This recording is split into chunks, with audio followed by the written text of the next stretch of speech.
don't forget to subscribe my channel Hang Duk Mana. Assalamualaikum, selamat datang ke channel Hang Duk Mana. Mari kita dengar jawapan dari Datuk Nakangi tentang kata Hadi patutnya muhasabah dilepas dianggap dajjal. Saya baca satu sikit. Abdul Hadi Awang ni menyahihkan sifat para sahabat dalam menerima teguran berbanding setengah pihak yang dianggapnya melenting apabila dilabel sebagai dajjal. Kelihatan, mari kita dengar respon jawapan daripada Datuk Nakangi. Dia akan kita komen macam biasa. UMNO ini dilabel kafir, UMNO ini dilabel dajjal, pelbagai perkara negatif dilemparkan. Itu masuklah dengan ism yang baru. UMNO itu plural, UMNO itu apa lagi, liberal. Jadi segalanya itu dicampak kepada UMNO, sedangkan tangan-tangan UMNO inilah yang mengukuhkan, yang menjalankan ke semua agenda Islam. Minta komen daripada Datuk. Inilah dosa PAS yang paling besar, ya, dosa mengelirukan masyarakat Islam. Kan perjuangan UMNO ke arah menegakkan Islam, memertabatkan bangsa dan memajukan negara. Mereka menikam daripada belakang. Saya rasa ini satu dosa yang cukup besar, ya. Lebih-lebih dosa PAS ni ialah kerana dia sendiri tidak ada perancangan untuk membangunkan Islam. Mereka berkata bahawa nanti kami berkuasa, besok kami buat. Setelah Allah Subhanahu Wa Taala memberi kuasa kepada mereka di negeri-negeri, tetapi mereka tidak berbuat apa, tidak ada perancangan. Mereka kata kami nanti menguasai peringkat federal, baru kami boleh. Sekarang tak boleh buat. Tetapi perjuangan Islam yang pertama, pembinaan negara Islam yang pertama yang dibuat oleh Rasulullah sallallahu alaihi wasallam ialah menyatu padukan umat. Ya, menyatu padukan orang Aus dan Khazraj. Menyatu padukan antara Muhajirin dan Ansar. Bahkan menyatu padukan berdasarkan kepada kewarganegaraan orang bukan Islam, orang Yahudi dan orang kafir. Itu disatukan untuk menyatukan negara. Tetapi apa yang dilakukan oleh politik PAS? Dia mengharapkan menguasai federal. Tetapi politik Rasulullah menyatu padukan umat ini boleh dilakukan mereka tanpa wang, tanpa modal. Tetapi apa yang mereka buat? Mereka berkuasai negeri itu, mereka mementingkan golongan mereka sendiri, ya, parti mereka sendiri. Kemudian terus menerus memecah belahkan masyarakat, menuduh UMNO kafir, menuduh UMNO macam-macam yang seperti yang Profesor katakan itu. Jadi ini mereka sebenarnya memperalatkan Islam, mempergunakan Islam untuk kepentingan diri. Sebaliknya mereka meruntuhkan Islam daripada dalam. Ini satu apa yang saya lihat. Cuba, memang inilah yang berlaku sebenarnya. Apa yang mereka buat setelah menguasai 30 tahun memerintah Kelantan? Soal yang paling asas, tapi tidak memerlukan keuangan, tidak memerlukan kuasa seperti federal. Mereka boleh menyatu padukan umat orang-orang negeri Kelantan. Jangan ada kepuakan dan sebagainya. Sama-sama membina, mewujudkan persaudaraan Islam. Mereka tak buat. Mereka terus memecah belahkan. Ini satu perkara yang tu, ya.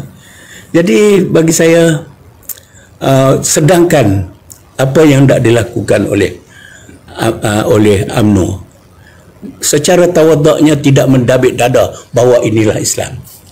Saya pernah menyatakan kepada ahli majlis tertinggi dalam satu mesyuarat yang mereka panggil saya bersama dengan Datuk Zainal. Dia kata, Dr. Mahathir bertanya pada waktu itu, apa sebab orang-orang Melayu seolah-olah sedang menarik sokongan kepada UMNO? Ya, saya memberikan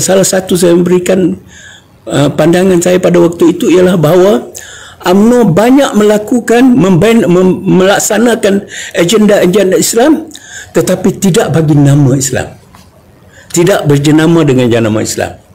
Itu mungkin kesilapan. Itu kesilapan. Ya, sedangkan PAS semuanya Islam, yang salah pun Islam, perbohongan dia pun Islam, dia maki orang pun Islam. UMNO yang membuat kebaikan pembangunan untuk Islam tidak bagi jenama Islam. Ini salah satu saya apa yang saya sebut pada waktu itu.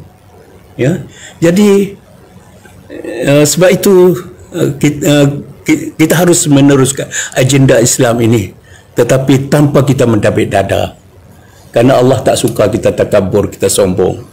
Sebab itu UMNO tawaduk dan teruskan tawaduk ini, tapi kita tetap berjuang di atas landasan yang betul. Bismillahirrahmanirrahim. Assalamualaikum warahmatullahi wabarakatuh. Prof Azizan dan juga rakan bersama Maha Guru sebenarnya ni. Bukan takat rakan, Maha Guru dalam bidang yang berkaitan dengan Islam dan sebagainya, Datuk Nakai Haji Ahmad yang menganggotai Dewan Ulama UMNO. Tadi telah dihuraikan kenapa perlunya kesegeraan selepas selesai saja PRU yang ke-15 dan sesudah daripada penubuhan kerajaan Madani, kerajaan perpaduan yang ada sekarang ini, yang amat berhormat Timbalan Perdana Menteri merangkap Presiden UMNO telah pun mengarahkan dalam keputusan yang dibuat dalam Majlis Kerja Tertinggi UMNO untuk supaya Majlis Ulama UMNO ditujudkan. Sementara dalam masa yang sama kita sudah memiliki Majlis Hal Ehwal Islam UMNO itu sendiri.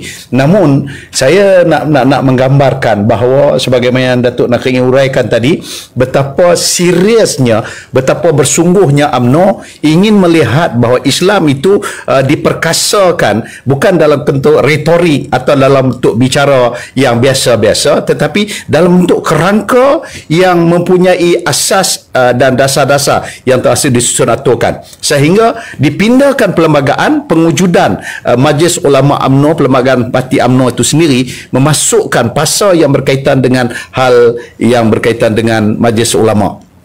Baik, yang pertama keseriusan. Balik kepada persoalan yang Prof sebutkan kepada saya tadi, bahawa oleh kerana pelbagai perspektif, pandangan, persepsi dan naratif yang dibangunkan, sehingga akhirnya ada kadang-kadang orang terasa macam hilang.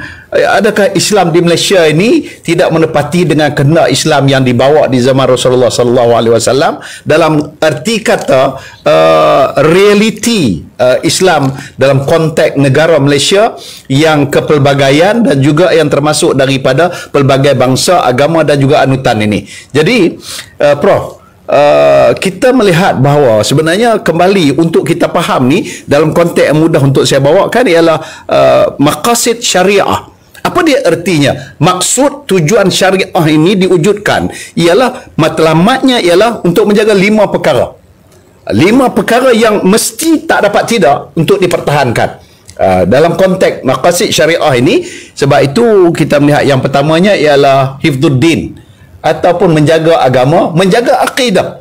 Maka sebab itu dalam konteks nak menjaga agama, hifdzuddin, dalam konteks nak menjaga akidah, masya-Allah, kita di Malaysia ini dalam kerangka yang paling tinggi iaitulah perlembagaan negara. Perkara 3, Islam agama persekutuan. Orang membicarakan kenapa tidak dinamakan dengan acara agama rasmi, kenapa dinamakan dengan agama persekutuan. Islam is the religion of federation, agama untuk persekutuan. Artinya untuk kalau dalam konteks seorang nak masuk Islam, syahadahnya ialah pada asyhadu an la ilaha illallah wa asyhadu anna Muhammadar Rasulullah. Adapun syahadah negara, dia berada pada perkara 3, perlembagaan persekutuan, Islam agama persekutuan. Jadi kalau persekutuan ni, kalau macam kata rasmi ni, dia tak berapa nak kuat kalau dalam bahasa Melayu. Maksudnya rasmi, saya dulu pernah jadi menteri dan ada kereta rasmi yang diberikan kepada seorang menteri. Kereta rasmi ni kereta kerajaan lah. Tapi bila tugas saya ni dengan rasminya kalah pada hari itu, kemudian kerajaan BN tumbang, kereta rasmi dia ambil balik. Tetapi kalau ni persekutuan, maknanya artinya dia takkan hilang, dia tak sama macam ibarat yang saya bagi tadi. Maka dalam konteks ini nak menjaga hifdzuddin, menjaga akidah, 14 buah. Lu teringat pasal yang 4 buah yang had SG4 no, yang ni 14 buah negeri ni semuanya ada Majlis Agama Islam Negeri masing-masing. Di wilayah ada Majlis Agama Islam Negeri yang di bawahnya kuasa yang di Pertuan Agong. dan 9 buah negeri yang punya raja-raja dan sultan, dan lagi 4 buah negeri, 5 buah negeri wilayah persekutuan Sabah, Sarawak, Pulau Pinang dan juga termasuk Melaka. 5 buah negeri ini di bawah ke bawah Duli Yang Maha Mulia Yang Pertuan Agong, menurunkan kuasa kepada gubernur negeri masing-masing. Jadi dalam erti kata yang lain, Islam dikawal, dijaga oleh Majlis Agama Islam. Dan sebab itu kita jangan pelik, kita ada 14 orang mufti-mufti. Maka sebab tu tadi kita bincangkan RUU mufti dan sebagainya, tapi waktu lain lah kita bercakap. Tetapi saya nak sebutkan betapa Islam ini dijaga di Malaysia sehingga sampai begitu rupa kuasa agama, jadual 9 perlembagaan negara, jadual 9 perlembagaan negara ni ialah dalam senarai 2 senarai negeri. Sebab tu agama Islam mestilah untuk supaya kalau ada di sana usaha-usaha merubahnya, usaha-usaha untuk menceroboh dan sebagainya, tak dapat tidak, dia mesti kena melalui 14 buah negeri, terutamanya 9 buah negeri yang semuanya berada di bawah kuasa raja dan sultan negeri masing-masing. Itu maqasid syariah yang pertama. Yang keduanya ialah maqasid syariah ini membicarakan soal apa yang kita namakan dengan menjaga nyawa,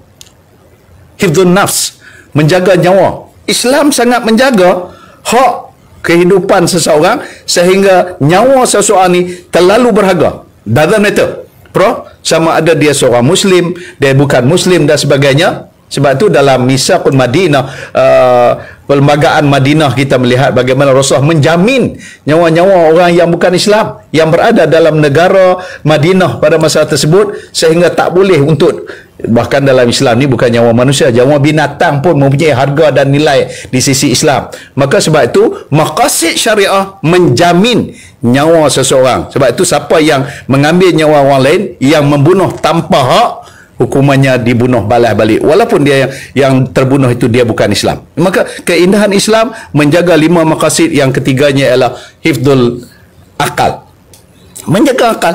Maka sebab itu dalam menjaga akal ini, maknanya kita sangat menjaga. Sebab itu dalam menjaga akal, wallahu alam, kita kalau tak erti nak nilai lagi, Masya Allah, daripada peringkat tadika, umur 4 tahun dah kelas untuk mereka. 6 tahun, 7 tahun diwajibkan masuk darjah 1 sehingga sampai darjah 6. Kemudian disambung ke sekolah menengah secara terbuka. Bahkan now sekarang ni diusahakan lebih hebat daripada itu. Di bawah Yang Amat Berhormat TPM, atas persetujuan PM juga menyatakan bahawa ni dengan sekarang ni, dengan TVET-nya, dengan sekarang ni tadikanya, tafiznya, dengan hafazannya, sekolah-sekolah agama yang dibangunkan atas dasar, dulu ni mungkin sekolah agama saja yang ada tafiz. Sekarang ni tak. Sekolah budak-budak, pelajar-pelajar kita yang cemerlang, yang hebat-hebat, sekolah sains semester ataupun sains tafiz kita ada hari ini di kat universiti. Pelajar-pelajar kita universiti Islam ambil bidang profesor, ambil bidang guaman, ambil bidang kejuruteraan, ambil bidang kedoktoran, bidang-bidang profesional, tetapi mereka mengambil juga dalam masa yang sama menghafal 30 juzuk. Subhanallah. Kita bayangkan kalau seorang doktor pakar buat pembedahan operasi jantung, ambil masa 4 jam, 5 jam. Sepanjang pembedahan itu, yang dibacanya, yang diulangnya, yang dimemoriznya ialah untuk menghafal ayat-ayat suci Al-Quran sambil buat kerja. Wah, Prof, sangat hebat. Maka ini kerangka menjaga hifdzul akal. Dan maqasid syariah yang keempatnya ialah menjaga apa yang dikatakan nasab, keturunan. Sebab tu Majlis Agama Islam kan, kita ada peraturan sebelum nak kahwin mesti kursus perkahwinan, mesti pula lepas tu daftar, lepas daftar pula ada juru nikah, sijil dan sebagainya ni pasal nak jaga nasab. Dan di Malaysia orang yang nak kahwin kena daftar, walaupun bukan Islam, dia daftarkan di tempat pejabat pendaftaran. Tak sewenang kahwin gitu aja, asal jumpa aja kahwin. Tak. Maka dalam menjaga maqasid syariah yang 5 ini, dan yang kelimanya ialah menjaga hifdzul mal. Hifdzul mal, menjaga harta. Prof, petang ni yang amat petang tadi Yang Amat Berhormat Perdana Menteri PMX membentangkan belanjawan negara untuk tahun 2025 yang akan datang. Dengan jumlah yang telah pun diperuntukkan dan agihan untuk tujuan ini ialah hal yang berkaitan dengan hifdzul mal, menjaga harta, menjaga ekonomi. Bahasa dulu dia panggil mal lah, harta lah kan. Tapi hari ini dalam menjaga ekonomi negara. Maka sebab itu balik pada tadi, UMNO sejak sekian lama ditubuhkan, UMNO sejak sekian lama diwujudkan, tujuannya ialah menjaga maqasid syariah yang 5 ini, dan tak boleh tidak ditolak ansurkan, tak boleh tidak untuk nak ditinggalkan. Kita saya baca detail lagi. Masih kekal dengan anggapannya bahawa kerajaan pusat lebih teruk daripada Dajjal. Lepas itu berkata musuh politiknya mengumpul segala sifat jahat yang ada, termasuk berbohong, menindas dan mengugut. Katanya tindakan tersebut ibarat pekung yang besar dan tidak dapat disembunyikan dengan tapak tangan. Kalau tuan yang kita melayan si Hadi ni macam-macam lah dia. Semua orang yang tak betul, dia je lah yang betul. Mari kita menyokong kerja Abu Bakar dan Ibrahim. Assalamualaikum.